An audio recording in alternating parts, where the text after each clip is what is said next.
Dito po tayo ngayon sa Cafe de Amadeo. Ito po yung kanila pong mga binibenta pong kape. Ayan po.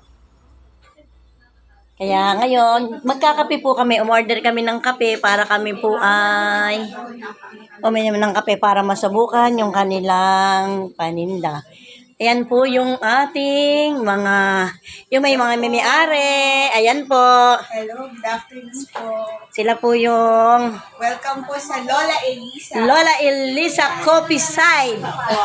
Ayan po. Ayan po. Kayo po si Lola Elisa. Ako po yung samang tiya. Ayan Lola po. Elisa po ay mami po namin.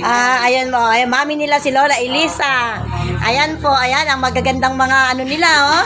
Mga ano natin dito, nagtitinda yung mga tindera nila dito. Sila po yung may-ari, sila pa yung nagtitinda.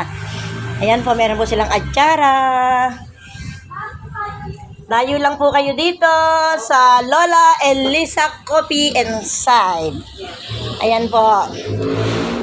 Mababait po yung mga ano rito. Pinayagan po ako mag-vlog. Ayan po, ang dami po sila sari-sari, ang kanila pong mga paninda. Kaya kung gusto nyo po, pag nadaan po kayo ng Amadeo, punta po kayo dito sa Lola Elisa. Ayan po, marami po kayong mabibili, pati po pasalubong. Ayan po. Thank you for watching, guys. Salamat po. Salamat. Ay.